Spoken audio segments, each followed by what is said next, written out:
Doutor Eloy, seja bem-vindo. Bom dia, tudo bem? Bom dia, Júnior, Fernanda, Matheus. Bom dia. Ouvintes internautas, eu como um bom cruzeirense, sou um bom mineiro também, começar parabenizando o Atlético e os atleticanos.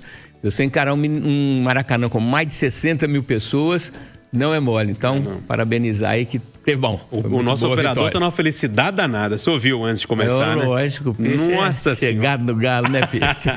Então é importante agora investigar e tentar descobrir quem que aqui em BH ou região está comprando esse cobre. Ô doutor, interessante isso sair lá de São Paulo para vir para cá, né?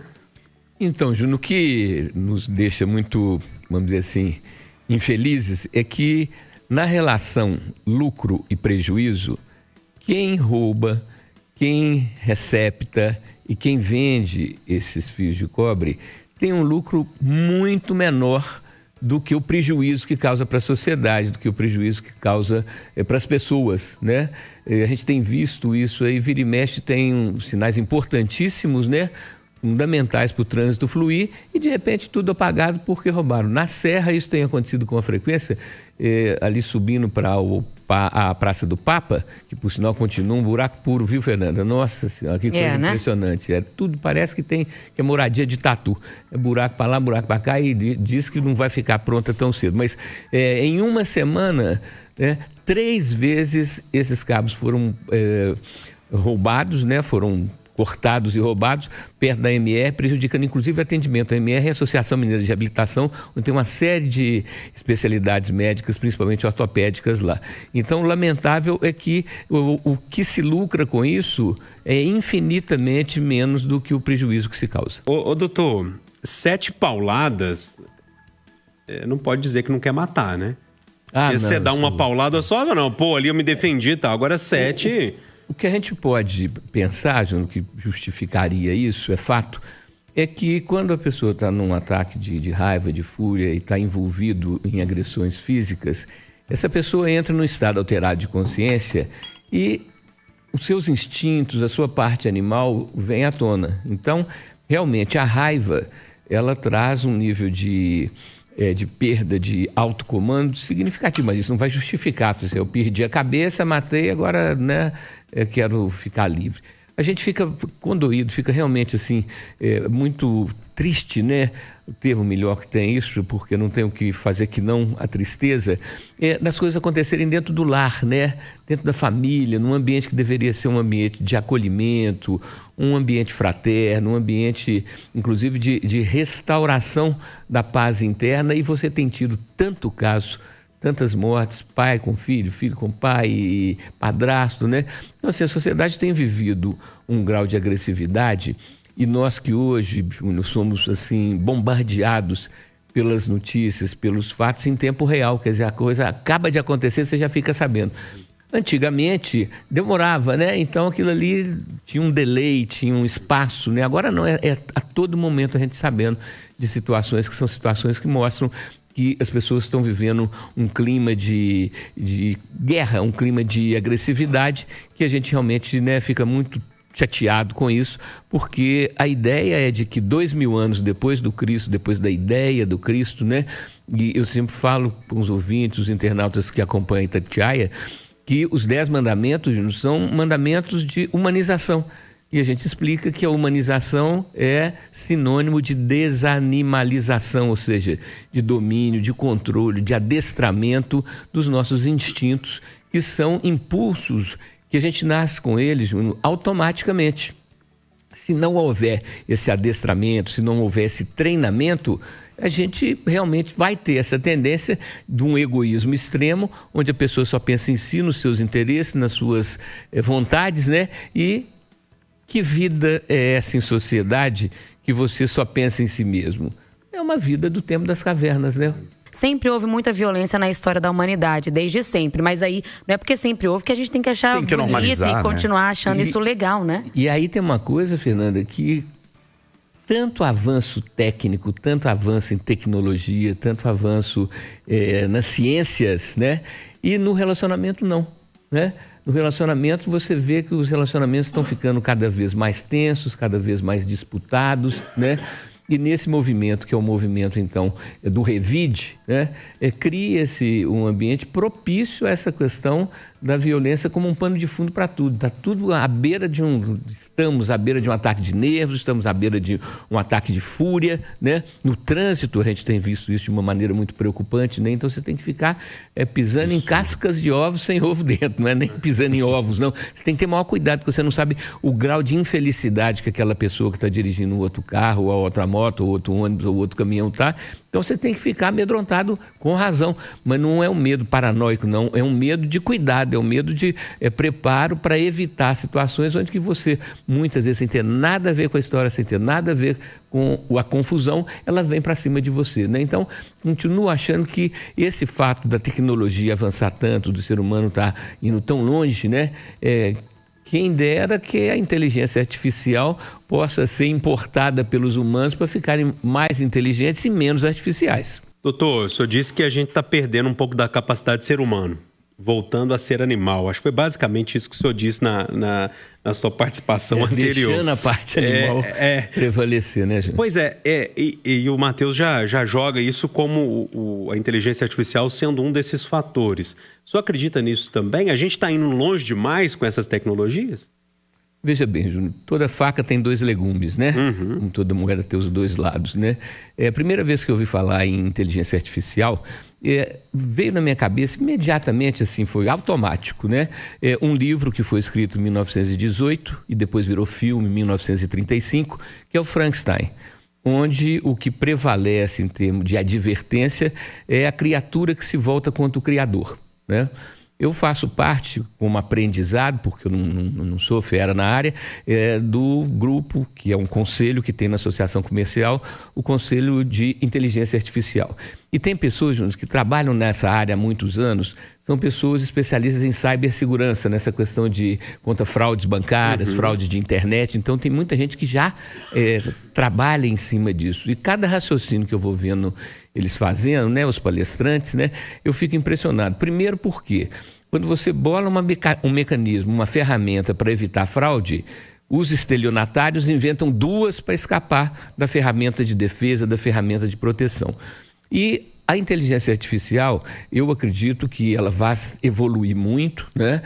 Ainda tem muita coisa, tem muita falha, né? Por exemplo, um termo até que vem até para a área da psiquiatria, que quando uma inteligência artificial ela fica apertada, ela não sabe a resposta, ela alucina. É a palavra, né, que eles usam. O alucinar e inventar um trem, chutar, como dizia no meu tempo de menino, né? Agora, essa questão da criatura voltando-se contra o Criador, já temos, né, inteligências artificiais que estão sendo preparadas, Fernanda, ferramentas para policiar as outras inteligências artificiais, né? Então, a gente está num mundo que é um mundo muito, vamos dizer assim, difícil de imaginar, de adivinhar o que vai acontecer no futuro. Mas uma coisa é fato. Nós temos certeza, nós temos clareza de que o esforço é algo insubstituível. Você ter facilitações é uma coisa desejável, mas não a ponto de você não se empenhar, de você não batalhar, porque aí então vai aquela coisa da passividade. Quer dizer, tudo vem sem o esforço, e o que vem sem esforço não é valorizado, a gente sabe disso.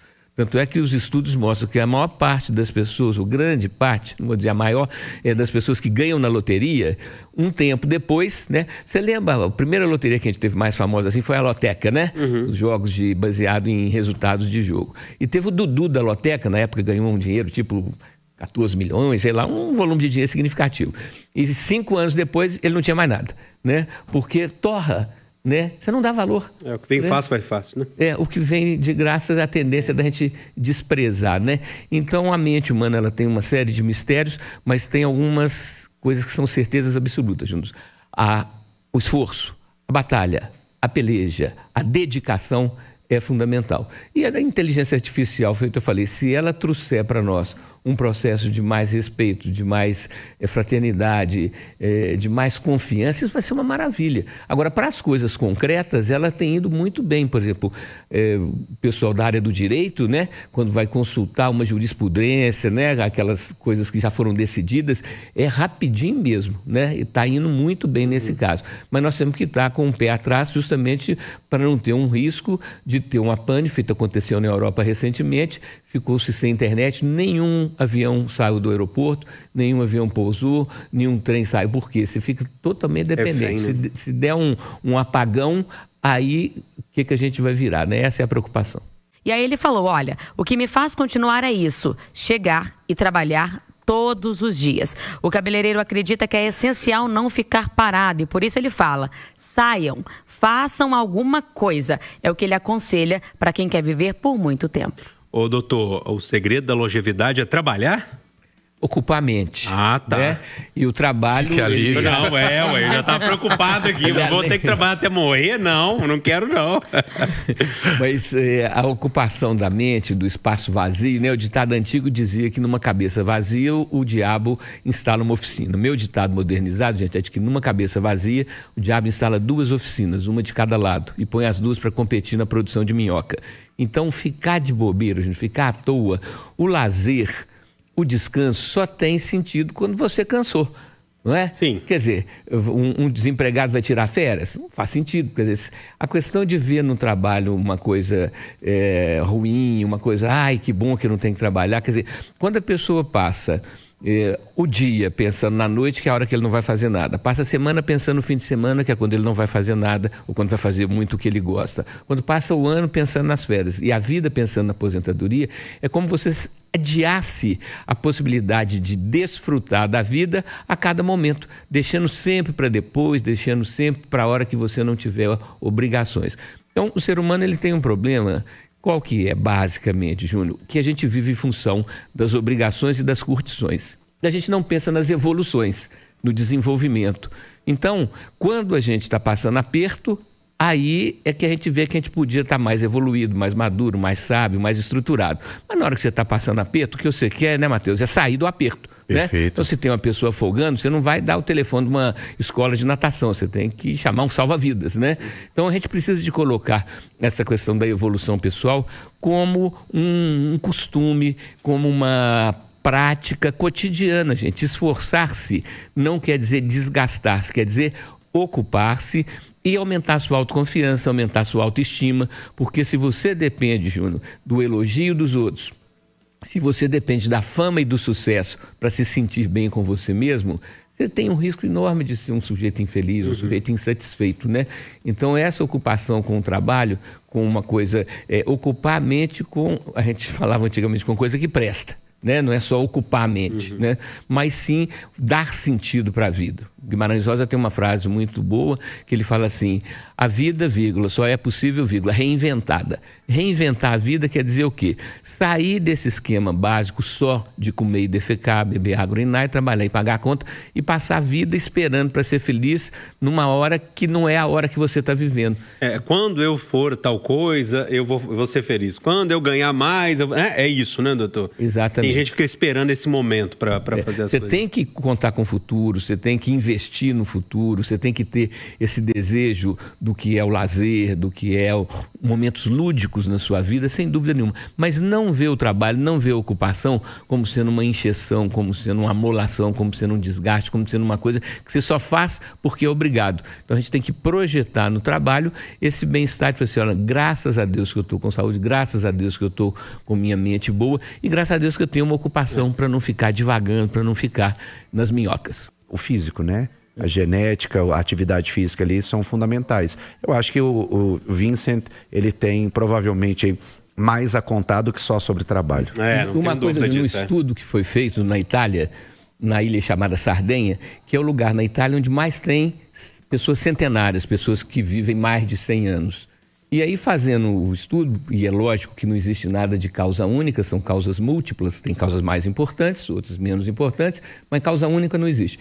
Então, chegaram-se à conclusão que o que mais faz essas pessoas da Sardenha viverem tantos anos são os vínculos sociais e familiares que fazem com que a pessoa vá dando sentido para a sua vida através da interação.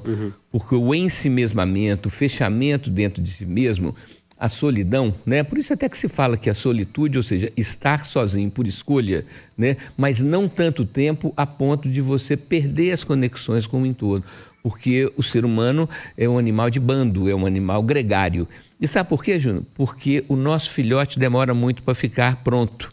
Por isso, então, que a gente tem que viver em grupo desde o tempo das cavernas para poder fazer uma proteção até essa criança atingir lá os seus 14, 15 anos, que é quando ele vai ter autonomia.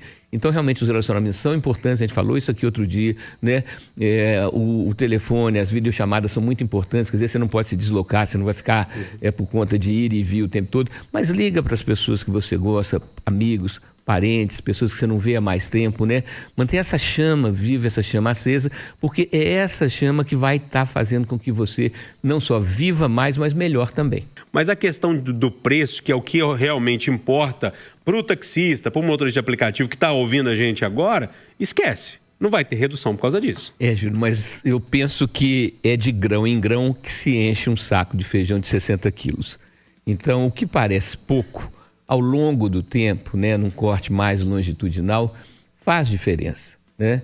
Então, qualquer centavo parece uma bobagem, mas tem um significado. Por isso, então, a importância de se fazer a coisa pensando não só no curto prazo, mas no médio e longo prazo também.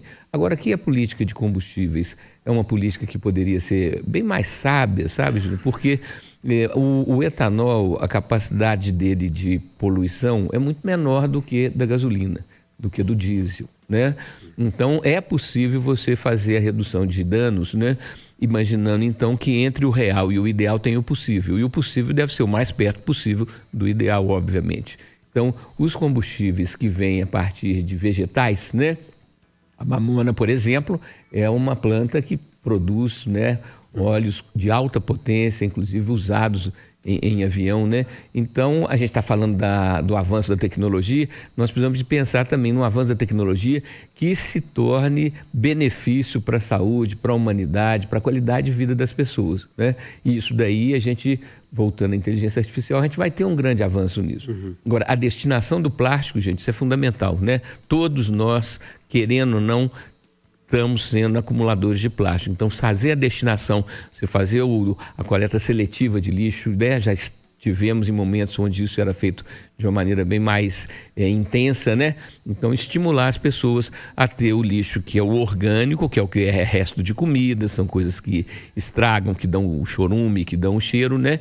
E separar plástico, papel, vidro, papelão, são coisas, então, que na medida que você faz na sua casa, você já agiliza. E aí, estimular a prefeitura a incrementar essa coleta seletiva, né? Porque atualmente a coleta seletiva é feita, pelo menos lá no bairro da Serra, só às terças-feiras. Então, quer dizer, você guardar lixo durante a semana inteira fica uma coisa meio inviável, né? Deixa eu despedir da minha turma aqui, dos nossos convidados. Primeiro do psiquiatra e homeopata, doutor Aloysio Andrade. Ô, doutor, obrigado pela presença, pelo papo dessa sexta-feira. Obrigado, uma alegria sempre estar aqui às sextas-feiras. Desejar um ótimo agosto. Não vamos pensar em agosto como mês de sofrimento, de desgosto, tá, gente? Vamos pensar que agora nós entramos no pós-7º mês. Então, agora temos que concentrar para fazer esse ano valer a pena e, através do esforço, comemorar. Às vezes a gente não consegue as vitórias, mas a gente consegue a construção do sono do justo, da paz interior. De fazer assim, olha, eu estou fazendo a minha parte e tomara que Deus ajude vocês nessa peleja.